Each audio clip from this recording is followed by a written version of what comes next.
E aí, canalhas? Tudo bem com vocês? Preparado para a nossa hora de análises? Mas antes, ajuda a gente e curte aqui. E não se esquece de se inscrever também, viu? E ativar o sininho de notificações para vocês não perderem nada. E o mais importante, compartilha com todo mundo, porque aqui o acesso à informação é democratizado. Eu sou a Isabela Bandeira. Eu sou a Julia Suda. Eu sou a Emily Santos. E essa é a Hora das Jovens Canalhas. Uma análise sobre Nelson Rodrigues. Editora, solta a vinheta pra gente. Quem sabe faz a hora, não espera acontecer. Hoje nós vamos analisar a obra A Cabra Vadia, de Nelson Rodrigues, que foi publicada no jornal o Globo entre os anos de 1967 e 1969. Essa obra contém 85 crônicas. Bom, Nelson Rodrigues, ele foi um escritor, dramaturgo e jornalista brasileiro que nasceu em 1912 em Recife, Pernambuco, e faleceu em 1980. Ele ficou conhecido principalmente por suas inúmeras peças, que foram obras muito relevantes para a época. Uma das mais famosas é Vestido de Noiva, né? As suas obras em si, elas criticavam os crimes, os incestos e as tragédias que ocorriam principalmente nos subúrbios cariocas. Por ele ser um autor assim muito polêmico, se considerar assim e se declarar reacionário, ele é considerado um dos maiores e melhores dramaturgos da história do nosso país, né? Ele fez parte da terceira geração modernista e aí é mais um peso ainda, né, para o seu enorme currículo. As crônicas de A Cabra Vadia foram escritas em meio à ditadura militar, que foi uma época de muita censura, de diversos pensamentos, muito sofrimento e muitos movimentos, tanto a favor tanto contra ao militarismo. Bom, o gênero textual crônica, ele é usado para representar situações cotidianas. Ele pode ter uma linguagem simples ou também uma linguagem coloquial. Pode expressar, muitas das vezes, objetividade, contemporaneidade, pode também ter um tom humorístico ou um teor irônico. O título A Cabra Vadia, ele chega a ser até engraçado, né? O motivo por qual ele existe. Ele surgiu de uma brincadeira que o Nelson fazia, que eram entrevistas imaginárias. Como que ela funcionava? Em um terreno baldio, as pessoas iam lá e se confessavam, confessavam suas poses públicas mesmo, principalmente os seus segredos, só que o mais interessante é que elas confessavam isso para uma cabra. Então, daí que veio todo esse nome, né, A Cabra Vadia, e aí que vem, é daí que vem a qualidade de todas as crônicas que compõem essa obra, né? Todas as crônicas, elas têm um intuito de desmascarar imposturas, mas, ao mesmo tempo, considerá-las humanas, portanto, elas são totalmente compreensíveis. Ainda falando sobre títulos, vocês sabiam que o título aqui do nosso canal é uma referência ao Nelson Rodrigues? Para eles, os jovens, principalmente de esquerda e dos movimentos estudantis da época do militarismo, eram irracionais e eles não sabiam pelo que eles estavam lutando e só poderiam ser levados a sérios quando eles envelhecessem. Tanto que em uma entrevista ele falou que o maior conselho que ele poderia dar aos jovens é que envelhecessem depressa. Então, hoje estamos aqui, jovens, bem racionais. Mas como o Nelson gostava de nos chamar, muito canalhas. E para analisar esse livro, selecionamos 10 crônicas que representam bem o caráter dessa obra. Vamos às análises? E nada como começar da primeira, da que abriu ali toda a obra, né? Ela se chama O Ex-Covarde. Ela é uma crônica onde o Nelson afirma e mostra o tempo todo como a sociedade brasileira convive de uma forma sórdida com o próprio medo. O Ex-Covarde é um convite para que os seus leitores se nutram dos seus próprios sofrimentos, para que assim eles aprendam a ser corajosos. E porque o Nelson, ele pensava assim, que para a gente ter coragem, a gente precisava sofrer. E a coragem, ela ia nos libertar de qualquer corrente que existisse para a gente. As correntes que ele fala nessa crônica são as patrulhas da direita e as patrulhas da esquerda. Mais especificamente, assim, especialmente as patrulhas da esquerda, né?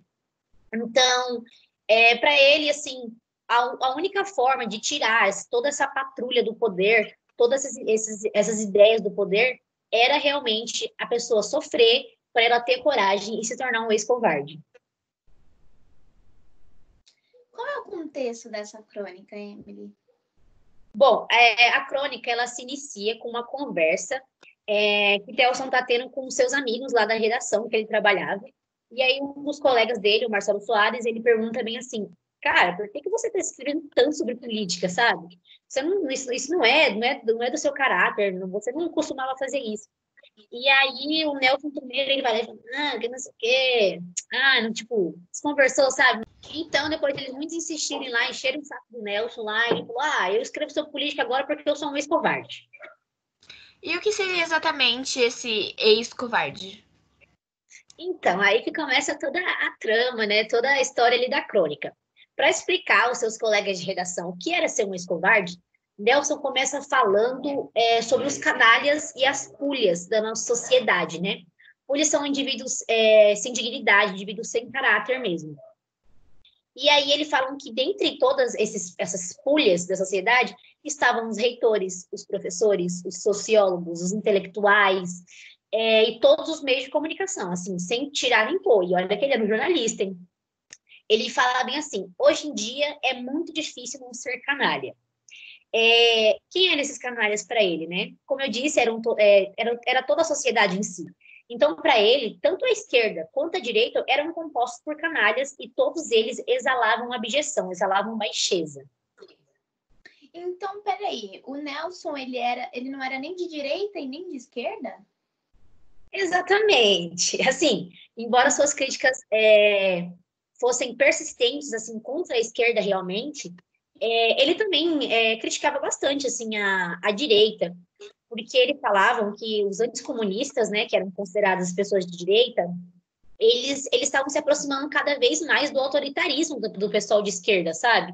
Ele falava bem assim que se ele apoiasse qualquer ato de violência, tanto da direita quanto da esquerda, ele estaria sendo um canalha. E por isso que até em uma entrevista que ele deu para Clarice Lispector, ela perguntou, tá, Nelson, mas aí, você é de direita ou você é de esquerda? E ele falava que ele não era de direita nem de esquerda, porque todos eram canalhas e ele não seria um canalha nem de direita nem um canalha de esquerda. E quando ele deixou de ser covarde, ele deixou de ter medo exatamente do quê?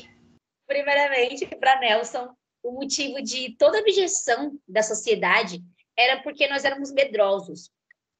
E esses medos que compunham a gente faziam com que a gente aceitasse imposturas como sendo verdades absolutas, mas imposturas essas que nós mesmos criamos. Então, a gente ia lá e criava a impostura e falava, não, essa é a verdade absoluta. E a gente aceitava aquilo, tipo assim, sem nem ligar, sabe?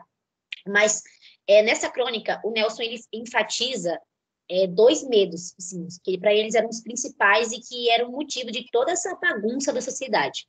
Ele falava primeiro que essas pulhas que ele definiu lá no começo, como sendo retores, professores, sociólogos, intelectuais, mídias, ele falavam que eles tinham medo de jovens.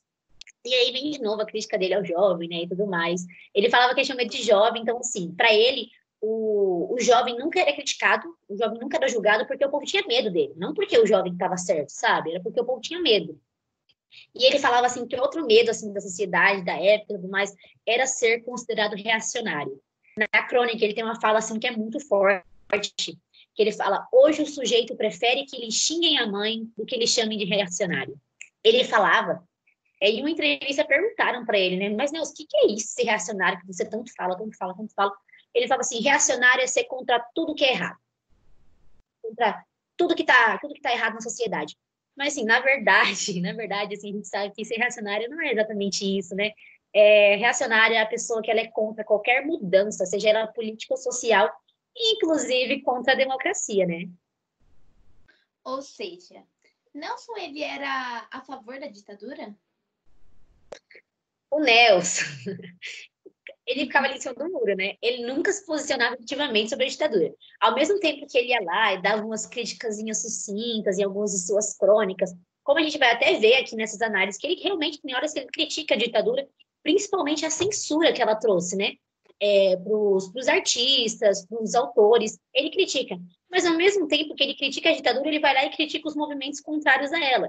Principalmente os movimentos estudantis, compostos por jovens e tudo mais.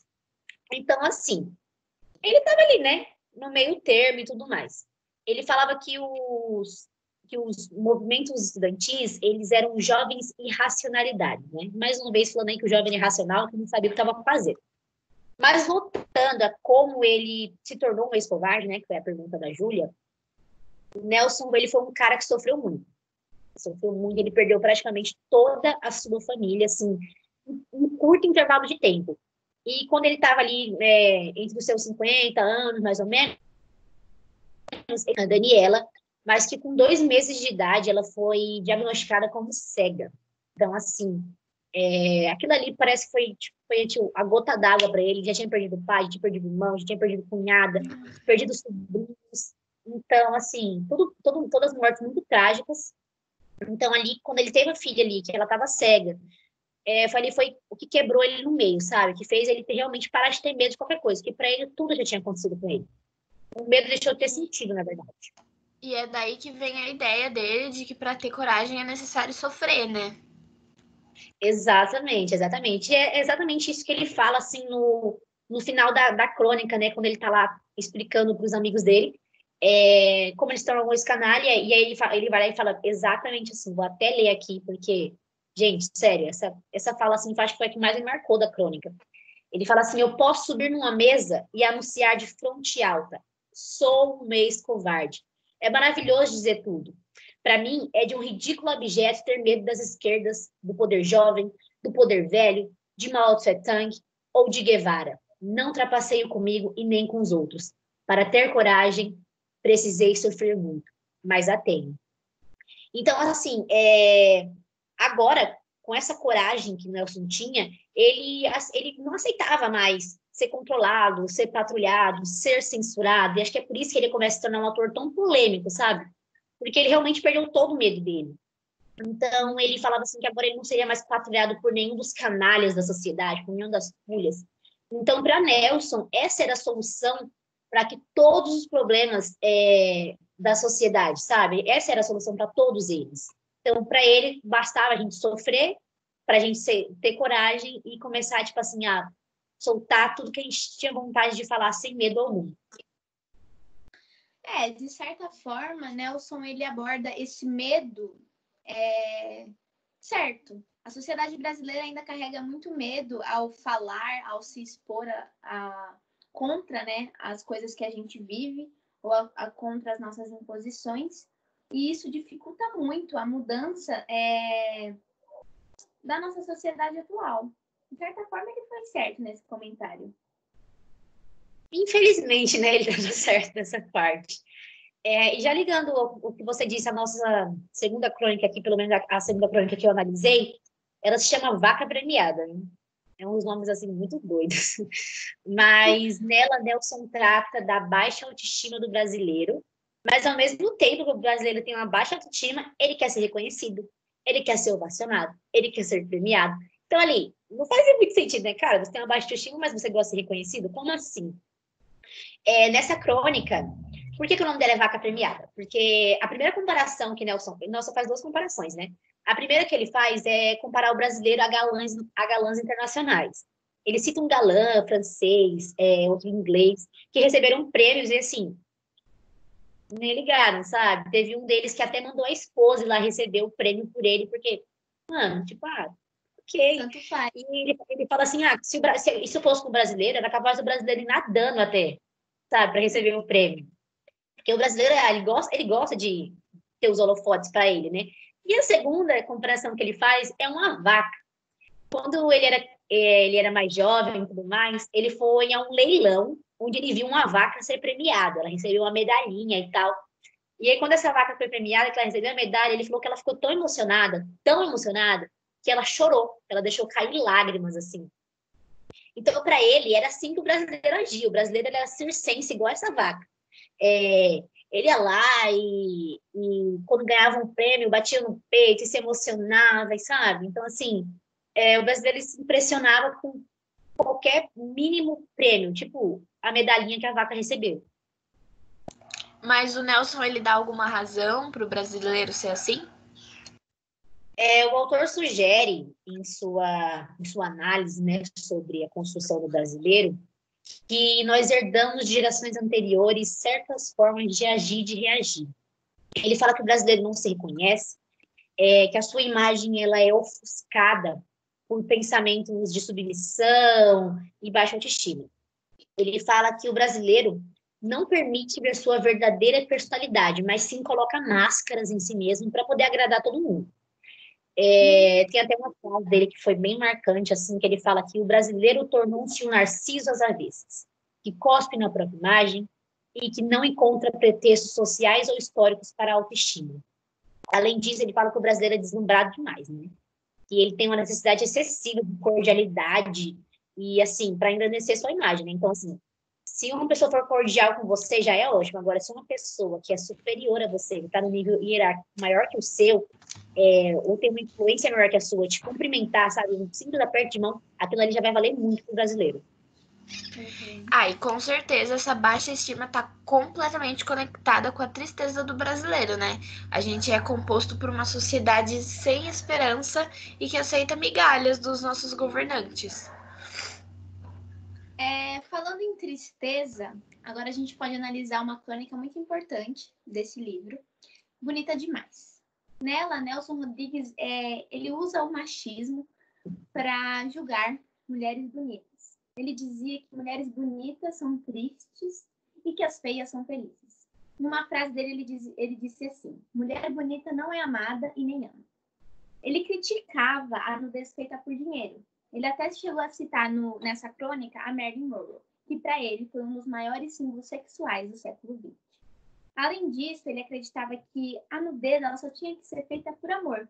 A partir do momento que ela era feita a fins de outros quesitos, ela era um gesto suicida, já que o corpo da mulher não vivia sobre as escolhas dela, mas sim sobre as de um homem, entende?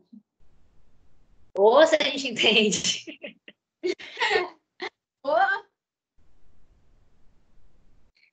Assim, em uma das crônicas que eu li do Nelson, né, nessa obra mesmo, ele tá falando sobre uma mulher que ele viu em uma premiere, um lançamento de um livro, de um filme, desculpa. E aí ele vai lá e ele fala assim que ela tava com um colar, assim, muito extravagante, tipo assim, muito chamativo, e ela tava com um decote, assim, que chamava atenção. E ele vai falando assim, além de ter aquele colar chamativo, aquele decote, ela ainda quer ser inteligente, porque, assim, a mulher, ela tava ali comentando sobre o filme, sabe? Com o pessoal ali do evento. E falou assim, nossa, além de tudo isso, ela ainda quer ser inteligente. Eu falei assim, a mulher tinha sendo bonita e inteligente, né? É complicado isso, né? É complicado ser mulher, na verdade. Em umas crônicas que eu li, a feia nudez, o Nelson ele volta a falar sobre esse tópico da nudez, especialmente sobre o uso dos biquínis e do estilo de vida das melindrosas, que elas eram as mulheres da década de 20, que elas deixaram de seguir aquele comportamento imposto estritamente para as mulheres, que elas deviam ser recatadas e ficar no lar e tal. Então ele começa falando sobre como cada século tem o seu olhar e o seu sorriso, mas que as melindrosas elas sorriam e olhavam como idiotas. Para Nelson, o impudor ele era normal na época pré-histórica, nas mulheres pré-históricas, mas que quando a mulher se tornou um ser histórico, o pudor se fez necessário. E ele até diz que até as mulheres mais degradadas preservavam um mínimo de pudor. E eis que, de repente, temos um movimento regressivo, que é o biquíni, né? Então, para Nelson, o umbigo, aliás, ele era algo utópico nas mulheres, porque as únicas pessoas que viam esses umbigos eram seus maridos ou, no máximo, o parteiro. E ele critica falando que todas elas se despem para o ser amado e para outros, inclusive o criolinho da Grapete. Nossa, então nessa última frase aí deu para perceber que além dele ser muito machista, ele foi racista ao usar o termo criolinho. Poxa, Nelson, assim não dá, né? Exatamente. Meu, é muito complicado a gente tá lendo alguma coisa e ver umas críticas assim, tão sem sentido, sabe? Ainda mais na época que essas crônicas foram escritas. Tava acontecendo tanta coisa ruim e o cara tava se preocupando com o biquíni, sabe? Com o bico de uma mulher. Exatamente. Então, meu, assim, para nós, mulheres, assim, já é difícil, acho para outras pessoas que vivem atualmente, que têm uma cabeça mais construída, lerem isso. Agora, imagina pra gente que é mulher, ler uma coisa dessa e pensar, assim, que tantas mulheres antes da gente sofreram, sabe? Foram agredidas, foram mortas por buscarem o mínimo de liberdade. Liberdade essa que a gente vive hoje, assim, não totalmente, né? Mas que a gente é o resultado da luta de todas elas. É exatamente isso que acontece em uma crônica que eu li chamada Mãe. Nelson estava lá e ele começou a escutar a conversa de duas mulheres. E uma dessas mulheres tinha apanhado do seu filho, por não ter feito simplesmente as vontades do garoto. Nessa crônica, o Nelson ele aborda a imaturidade e como os brasileiros não se espantam diante dessas situações. Além disso, a mãe do conto, ela simplesmente se culpou pela agressão do filho e aceitou, se calou diante daquela situação. O Nelson, ele usa a França para comparar com a mãe da crônica. Ele dizia que a França, na época de 1789, Revolução Francesa, apanhava dos revolucionários e se calava diante dessas situações. Gente do céu, o desprezo do Nelson pela Revolução Francesa é algo assim, algo muito marcante, algo assim, uma característica assim, bem marcante dele. Em uma das crônicas que eu li, Herói Marte, ele fala que ele volta a criticar, né, os revolucionários franceses, porque ele fala que eles foram muito hipócritas em dizer que eles conquistaram tudo somente falando ali, somente com frases bonitas, sabe? Somente com os ideais iluministas, igual a gente aprende realmente. A gente sabe que não foi só isso, né, e tal. Só que para ele era a maior hipocrisia do mundo eles virem com tantas frases bonitas, sendo que não foram só elas que conquistaram tudo que a Revolução Francesa conquistou. E é nessa crônica que ele critica o gesto mudo e a fala sem ação, né? Exatamente. Herói Marte é exatamente isso. Ela é a crítica à ação sem fala e à fala sem ação. Para Nelson, não há como mudar nada somente falando, e também não há como mudar nada somente agindo.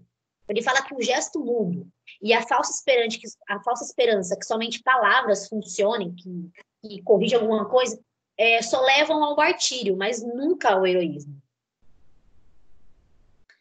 Mas eu estava pensando aqui, por que exatamente ele critica a Revolução Francesa? Bom, para você entender mais ou menos isso, eu vou falar o contexto da crônica, tá? Essa crônica foi a que eu falei lá em cima, da premiere, do lançamento de um filme e tudo mais, né? É lançamento de um filme francês aqui no Brasil, então, assim, tava só a alta escala da sociedade, a elite brasileira, né? E aí ele vai lá e vê aquele casal que eu falei para vocês aqui, né? Que a mulher estava usando o decote e o colar. E ele se espanta com o decote, com o colar da mulher, e ele começa, tipo assim, a observar bastante ela. Até que ele escuta uma conversa do casal, onde a mulher, ela elogia, assim, o diálogo do filme francês e tal. E aí o homem vai lá, e o homem da relação vai lá e fala bem assim, o brasileiro, ele não sabe formar ao menos uma palavra, uma frase, na verdade. O brasileiro não sabe formar uma frase. E aí o Nelson acha aquilo um absurdo, né? Ele fala, isso é um absurdo, isso é um absurdo. E aí ele vai embora e no táxi ele começa a analisar toda a situação. Porque, assim, eles estavam ali vangloriando os franceses ali, o diálogo francês.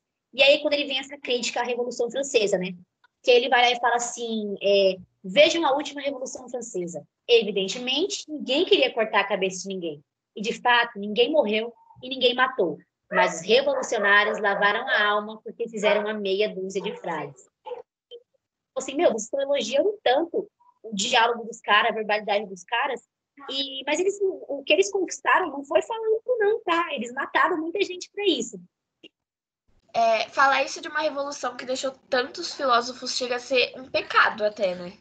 Pois é, né? E não satisfeito de criticar a Revolução Francesa, ele ainda veio criticar os movimentos contrários à ditadura brasileira, né? Em especial, ele criticou a passeata dos 100 mil. Voltando lá, a crítica dele aos jovens, né? A passeata dos 100 mil, ela foi um movimento organizado pelos estudantes brasileiros e, assim, ela foi um dos movimentos mais importantes, relevantes da época da ditadura, um protestos mais importantes, né? Ele falou que aquela revolução ali, que toda aquela que diziam os revolucionários fizeram, não passou de um gesto mudo. Para eles foram lá, agiram, mas não falaram nada, assim, para ele. Porque, assim, esse movimento estudantil, assim, foi bem caracterizado pela presença da elite brasileira, né? Ele até fala na crônica que a elite brasileira foi lá e se sentou no chão, mas foi só isso que eles fizeram.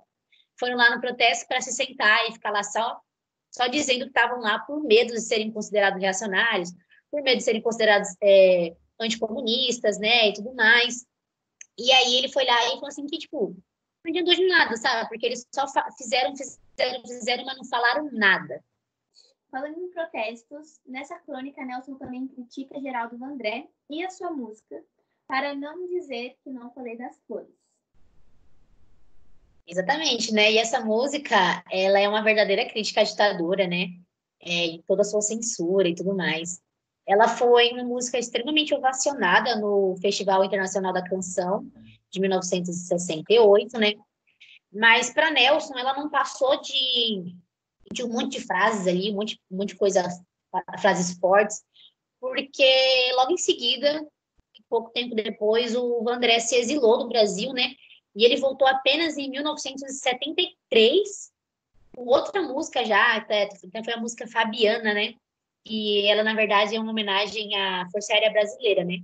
Só que aí o Vandré fala, não, ele é uma canção de amor, só que na verdade a gente sabe que não era, né? O que, na verdade, o Nelson não sabia é que o Vandré, ele não tinha simplesmente se exilado, assim. Há rumores que ele, na verdade, foi todo torturado durante todos esses anos, que ele foi sequestrado, né, com o antecipamento do AI-5, por ele ter se posicionado contra o governo militar. E por isso, depois de muitos anos, ele voltou com essa música homenageando a FAB. Mas alguns acreditam que ele sofreu lavagem cerebral. No entanto, Vandré nunca assumiu essa tortura publicamente. Sim, e eu acho que é por isso que o Vandré, para o Nelson, ele é um dos maiores exemplos de heroísmo e martirismo, né? Porque, a princípio, ele foi considerado um herói, ele foi extremamente, assim, aplaudido no Festival da Canção. Ele não ganhou o prêmio, né? Ele não foi o premiado, na verdade, foi Chico Buarque que foi o premiado ali da noite, tanto que Chico Buarque foi vaiado pelo público, porque o público queria que o Vandré ganhasse ali o prêmio, né? Mas, assim, ele foi lá, fez todo o show dele, né? E aí depois simplesmente sumiu.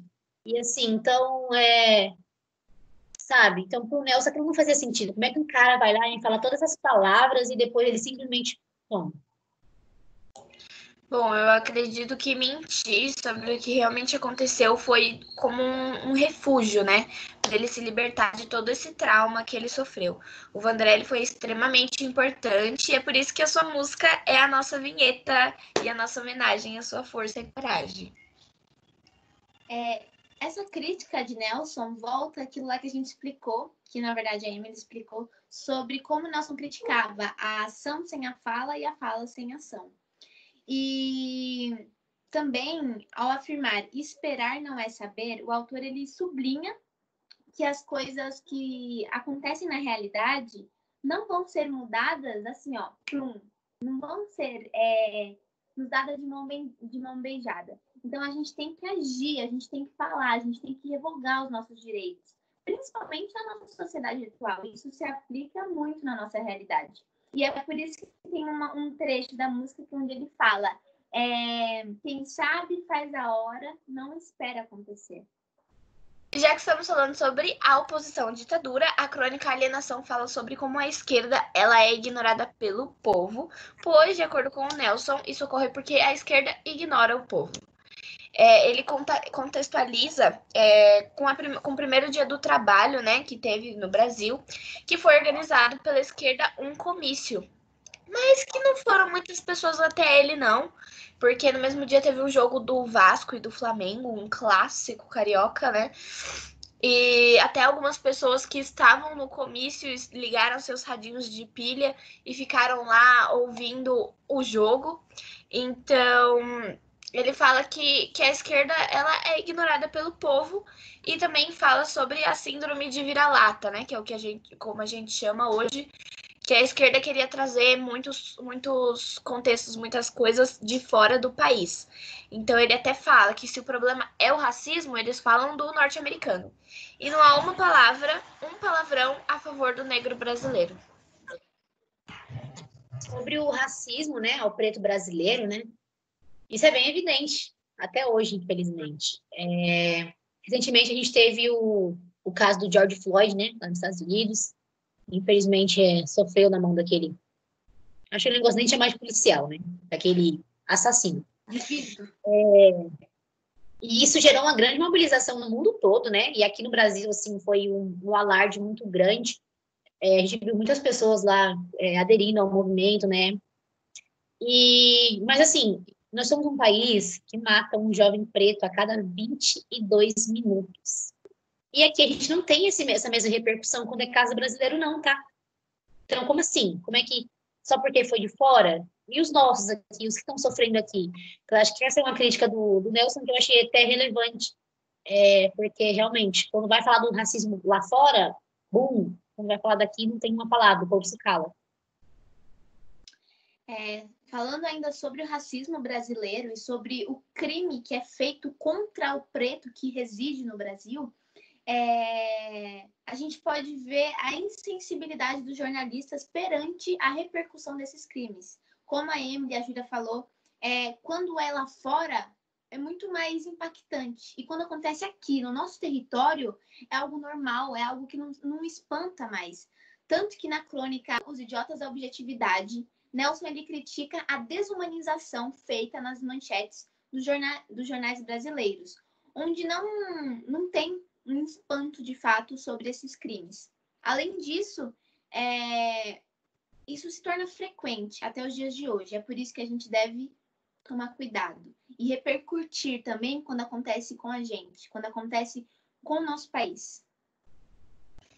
E essa é uma realidade, né? Infelizmente, como temos exemplo, muitos casos de pessoas brancas que são pegas transportando gigantescas quantidades de droga, transportando não, né? Traficando, e são chamados de empresários, estudantes, pela imprensa, e os pretos, como teve um caso recente do DJ Renan da Penha, que ele foi preso acusado de envolvimento com tráfico sem provas. E eles são crucificados nos veículos de informação. Tanto que na crônica Anti-Brasil, o Nelson fala sobre como o brasileiro está rejeitando o amor em todos os sentidos e dando preferência ao ódio, ao discurso de ódio, né? É importante a gente falar que situações como essas ampliam a caracterização de Nelson sobre a imprensa. Na crônica O Palavrão, ele critica a imprensa. Ele diz bem assim: a imprensa ela é cega, surda e muda perante muitas circunstâncias. E, além disso, ele fala que... Ele cita o golpe militar de 64 e fala sobre a revolta da população com o militarismo da época e como isso influenciou agressivamente as pessoas que viviam naquele tempo. Bom, e com todas essas análises que a gente fez aqui agora, dessas 10 crônicas, nós só podemos resumir tudo isso com a própria frase do Nelson, né? Como é antigo o passado recente. Tudo isso foi escrito há apenas 50 anos atrás e olha como tanta coisa mudou. Mas isso não significa que a opressão, o machismo, o racismo e também a censura se desapareceram da nossa sociedade. Esses assuntos persistem na nossa realidade e o que a gente vive também. E é por isso que a gente está aqui, né?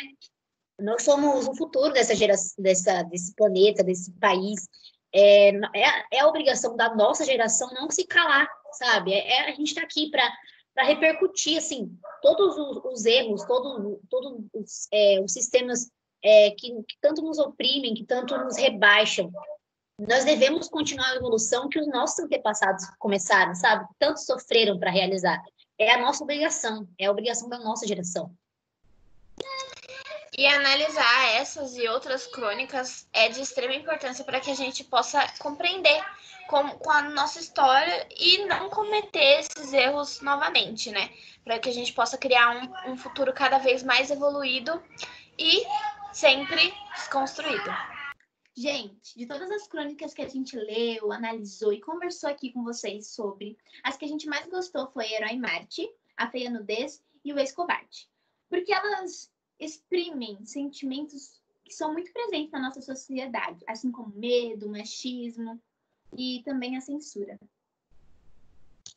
Então, o que a gente pode dizer a vocês é muito obrigada por terem assistido até aqui e ter aprendido tanto com a gente. Esperamos vocês no próximo vídeo com muito mais conhecimento e informação. Gente, e essa foi a Hora das Jovens Canalhas. Foi um prazer dividir todo esse conhecimento com vocês. Eu espero vocês no outro vídeo e tchau! Beijo! Gente, obrigada! Obrigada pela atenção. Quem sabe faz a hora, não espera.